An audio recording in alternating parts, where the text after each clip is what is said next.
yeah, this is, I think, my 200th video. So, woo! Yeah, clap it up. So, yeah, I just want to start this video off by saying, I think when it comes to certain problematic figures in the entertainment biz, most people tend to judge them based off of actions they made far after they've, like, done problematic things.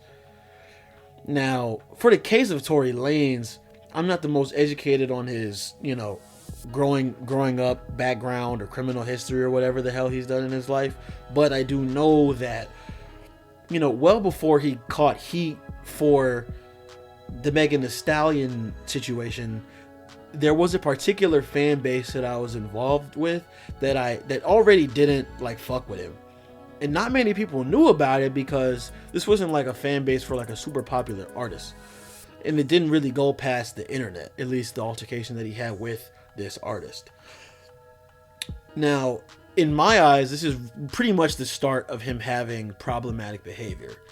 Because, I mean, granted, I didn't know that he caught flack for being a Drake clone, and while I can't acknowledge that he did sound very similar to Drake, I didn't really care that much considering the fact that Drake himself was like the Kakashi Hatake of the rap game. So it wasn't a major issue to me because Drake's formula was to, bite other people's shit.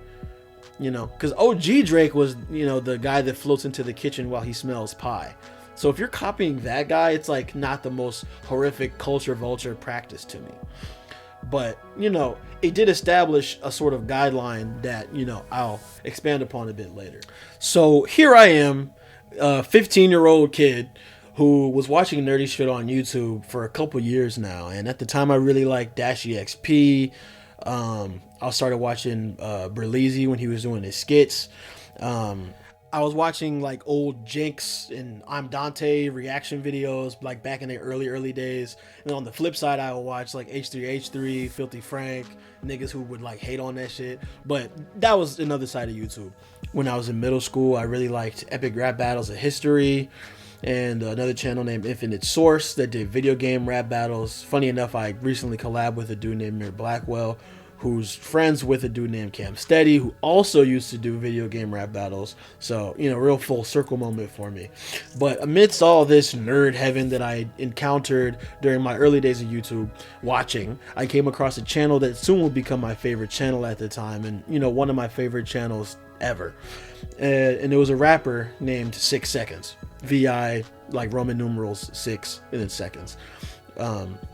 And he goes by Shizzy because that was his original content or original nickname and rap name. But this is not about the other streamer named Shizzy. I know there's a guy named Shizzy out there, but that's not him. But Shizzy's original channel name was Shizzy6, but he changed it due to another artist having the same name. So for the video, we're just going to call him Shizzy. Now, the first video I came across on his channel was called Naru Flow. And that video honestly changed my life. Not going to lie. I had never heard like nerdy rap like that, like at that caliber and that quality with that same kind of grit. Like there were other nerd rappers on YouTube who made, funkier, like little quirky, more suburban, white sounding anime raps. But this shit had all the trappings of like a good like rap song. And it also had the same anime references in it and like kind of care about it. It wasn't just like, I'm fire like Goku, I'm fire like Sasuke. You know what I'm saying? It was like well thought out, like fully fledged anime raps. And, now that I watch battle rap, I sort of understand now that he kind of takes from that style of rapping and flips all of that anime terminology into bars, which for my 15-year-old ears was fantastic. So, I saw that he did other anime raps, and those were all gas. I saw that he did, the Pokemon Cypher and eventually the Smash Cypher, which I tried out for later. But, again, they're all gas. I downloaded those raps on my phone to hear them later when I was at school and shit. And then they got deleted. So, that's what me re-uploading those videos kind of like made my first channel, or I should say my second channel, because I did have another, rap battle channel, but my second channel, that Naruto fan, it kind of like took off from there because the Shizzy fan base sort of like, I was like subject number one in the Shizzy fan base. So, he did have other raps as well. He had like ciphers he was on. He used to do ciphers with Team Backpack, which is now known, I think, as like World MC, was like an underground like rap sort of thing that I think was based in New York. So they'd had like people like Daylight on there, people like, you know, Funk Volume, like other heads who would like guest star on there. And Shizzy was like a mainstay on there because, you know, a lot of people like rock with him. He was even cool with Timothy De La Ghetto when he rapped under the name Traffic. He also did a cypher with Token. So like he's been there at the start of a lot of these cats' like rap careers, and I think that's super like awesome. You know, and he had mixtapes like the Shuck Fizzy mixtapes. He had Animated, which is really good. And then in 2016, he dropped a mixtape called Demigod. So on the mixtape Demigod, he drops a song on there called 3:15 a.m. And this was like the lead single of that mixtape. And I remember it getting, you know, a decent amount of traction on YouTube, like a bit more than he generally get for a song like this. Because usually his biggest videos would be the anime raps and whatnot, because that kind of just would automatically reach more people, being nerdcore. But this actually reached a decent amount of people, and it was a really good track, very heartfelt, very like, you know, I'm at nighttime writing in my room sad, or one of those like I'm in the car rapping about my life type songs. But again, it was, you know, very well put together, and I thought that was super cool. And I think the Shizzy fan base, we all thought that he was gonna kind of break into the mainstream, or at least have a bit more of a break due to that song. Right now, 2 years later, this is me well into my Dad Naruto fan channel. I'm making AMVs. I'm in the rap AMV community, and the Shizzy fan base just knows me as that guy who really fucks with Shizzy and loves Shizzy, right? And he uploads a video, which is like a kind of chat style, old YouTube style video that, you know, niggas like Jenna Marbles and fucking Niga Higa used to make, you know, just those chat style videos, right, that you don't see too much anymore. And it was titled, "Did Tory Lanez Steal My Song?" And I'm like, oh shit, this is crazy.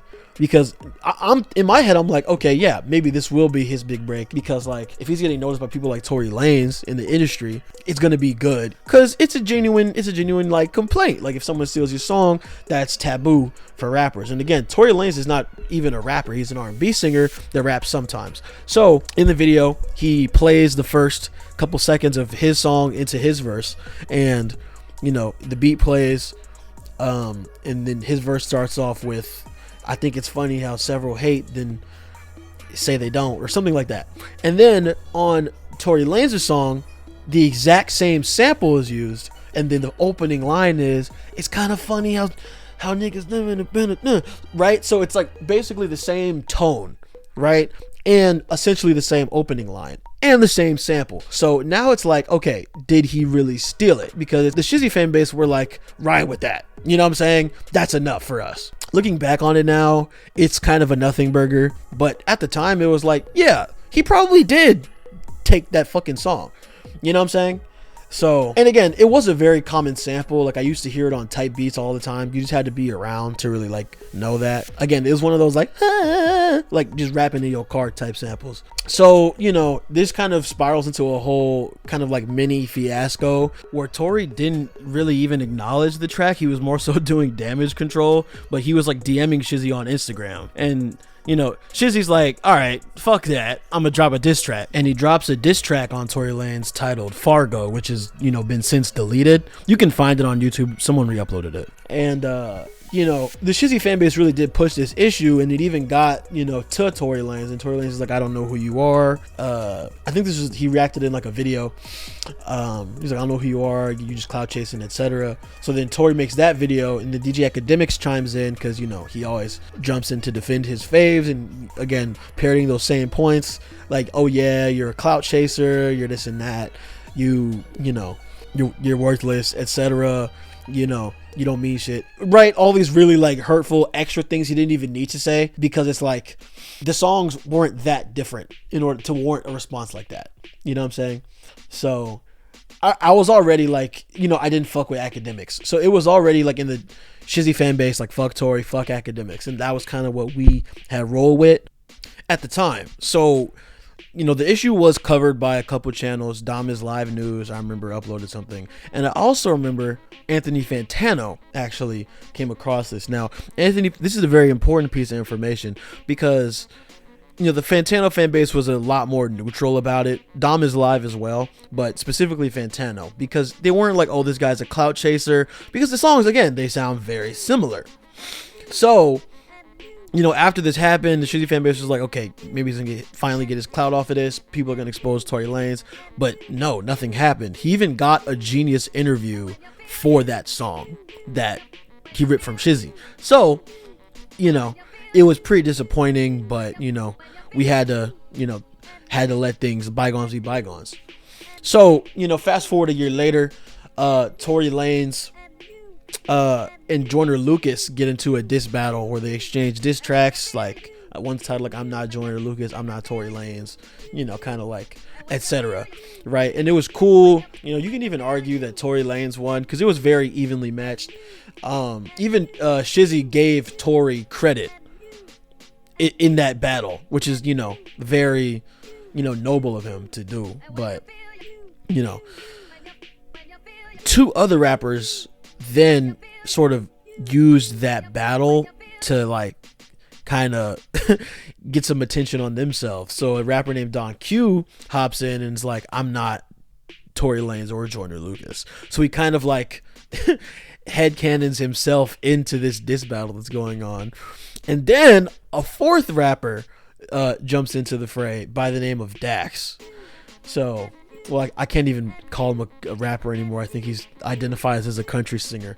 But anyways, so Dax makes the video, I'm not Tory Lanez or Joyner Lucas or Don Q, right? So then that happens, I guess. They get, their little 15 seconds for that. And I guess something happens between Tory Lanez and Dax in DMs, and all of a sudden, a video gets posted by Tory Lanez of him pulling up on Dax in the back of a vehicle, right? Now, this story is eerily similar to the Megan Thee Stallion incident. A lot of people don't talk about this, though, because they don't really know who Dax is.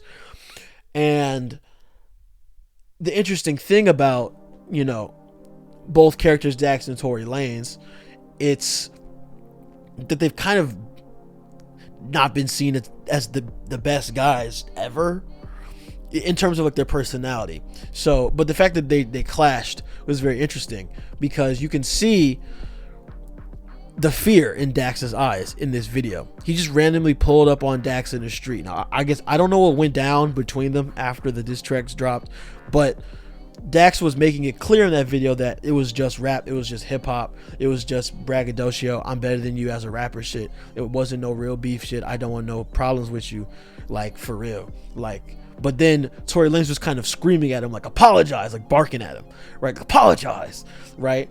And Dax was like, come on, man, like what's the problem, bro? It's just rap. And he's like, apologize. So you can see Dax's eyes like super huge. So it's like, is Tory like threatening him, like, because he's in the car, right? And Dax is bigger than Tory, so it's not like he couldn't take him in a fight or nothing. So if you put two and two together, the logical conclusion is that Tory Lanez is armed and threatening Dax over a YouTube rap diss, right? So now it's like, holy shit, this is like, I thought his shit was over now. Shizzy fan base is like, see, told you that nigga was despicable, and he didn't pull up on Shizzy or Don Q like that or Joyner like that. Like at that point it's like, okay, this guy is not, he's very violent, right? But again, that situation died down. You know what I'm saying? The Dax fan base or whatever the fuck wasn't really like out for vouching for him like that. So at least in comparison to Tory Lanez's fan base, and again, DJ Academics. So now DJ Academics and those that crowd is saying like, oh, Dax is a pussy, he's not a man, he's a bitch. Tory Lanez bitched him, he made him apologize over YouTube rap, haha, Tory better. Tory really bullied that dude. Oh man, Dax is a sucker and his raps are ass. You know what I'm saying? So it's all types of shit. So it gives Dax haters even more, or it gave Dax haters even more fuel to use against Dax, in a very prison like machismo, like like hunter-gatherer mindset, like more aggressive man is better than less aggressive man sort of mindset, right? And again, this whole, kind of bully machismo sort of like aspect has always been sort of around Tory, from the Shizzy shit to the Dax shit. So picking on the smaller guy, right? So again, that dies down. Now, I believe what happens, I think it's either within the same year or the next year, because I know it was 2018 with the Shizzy shit, then I think it was 2019 with the Dax shit. I believe it was the same year. I think TMZ, if I'm not mistaken, dropped a video where Tory Lanez is getting into an altercation with Travis Scott. Now, mind you, there's no arms here. This is just the two of them kind of like yelling at each other at some like location, either backstage somewhere at some like club or some shit, right? So neither of them are armed. So Tory Lanez kind of like backs away from Travis, but first you see him barking in his face, or at least trying to, because Tory's like 5'5" and Travis is like 6'3" or something. So like, or 6'2". I don't know their fucking heights. But anyways, that altercation was also kind of weird because, and then that basically was like, okay, this guy's fucking problematic as shit. This is no longer like TMZ's reporting on it. This is shit that your mom and dad are seeing. So it's just very strange, like, behavior coming from this guy. And again, all the rah-rah, how he was acting towards Dax and acting towards Shizzy was just kind of like, all right. And then lying right after about it, right? That was the craziest shit. I feel like these situations really like led up to, they give more credence to the opinion that he shot her.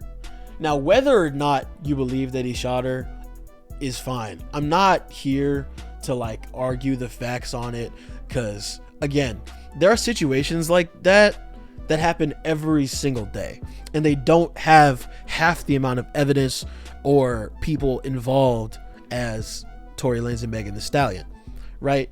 But I just want to say, if you are on the side that believes that Tory Lanez is an innocent man in terms of the crime of, aggravated assault with a deadly weapon towards Megan Thee Stallion, I just want you to be very careful about who you are aligning yourselves with, right? Because a lot of these guys actually wouldn't care if he murdered her, and some of them probably want him to. Like, they're that like real like black pill, like, oh, he should have finished the job type dudes, right? And these are problematic people again, and they're not just in the DJ Academics like dark corners of the internet. Like, they're in regular comment sections. Some of them are in my comment sections. And again, if you're a dude like that, please stay the fuck away from my channel. Like, I really want to like emphasize the fact that I was so disappointed at the lack of support that Megan Thee Stallion had,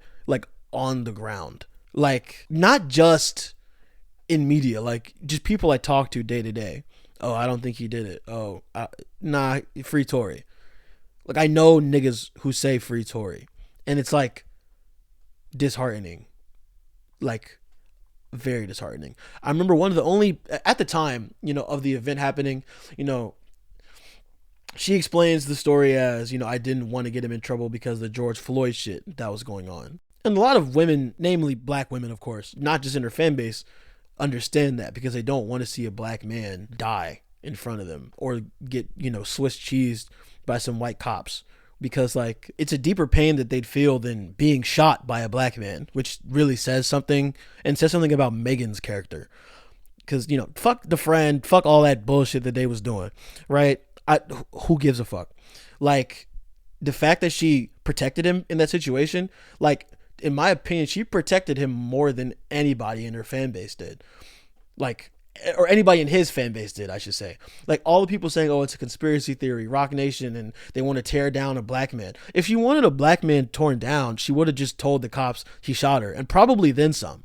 He probably would have, if she really wanted him torn down, oh, he shot me after he did this, he fondled me, all that stuff. If she really wanted to destroy him, she could have done that. Because the police are willing to listen about a black man being a violent criminal, etc. You know what I'm saying? That's just how it's gone in American history. It's very dark, the sort of mindset a lot of these Tory groupies have, because a lot of them don't really even like his music, right? And again, I personally like Tory Lanez's music more than Megan Thee Stallion's music. I had Say It downloaded on my fucking Nook when I was in middle school. You know what I'm saying? Like, I've never downloaded a Megan Thee Stallion song like consciously. You know what I'm saying? Honestly, my girl has put me on to more Megan Thee Stallion than I've put myself onto, just because, like, you know, she wasn't really my cup of tea. So, like, this isn't even about my preference for either of them as artists. It's just the fact that, like, earlier on we saw like the lies and like weirdo shit that he was on, and the fact that like he was just sort of allowed to, like, you know, hop, skip, and jump his way into like this stardom, like even in prison, like, you know, his tweets and or his whatever the fuck he's doing on the internet still gets reported. Like, he just dropped a Kendrick diss track that niggas are talking about. You know what I'm saying? Like, Ray Vaughn talked about it on his track against Joey. And he was like, Tory, you should be ashamed of yourself. I held you down when the whole mega shit was going on, and I thought we were homies, but now you want to diss the West Coast. So it's like, niggas will have more solidarity with fucking a landmass than a black woman. And I feel like that's just really sad. You know? Again, no offense to Ray Vaughn or nothing, because, you know, I'm sure some people genuinely believe Tory to be a good guy because they probably chill with him as people. But like, it was so disheartening to see like barely anyone really like stand up for her. And honestly, one of the only people I did see stand up for her was Anthony Fantano. Now, I don't think he probably remembers the whole Shizzy situation because it was pretty, you know, minuscule in terms of all the current events going on in 2018. But I just feel like that critical piece of information sort of like is a through line into this whole fiasco. So, you know, very, you know, serious shit. But again, I think I have more insight on the situation being a part of the Shizzy fan base, and I think all Shizzy's fans do. And that's it for the video. I hope y'all have a happy, healthy, rested fucking day. And I love y'all. Y'all stay out. Peace.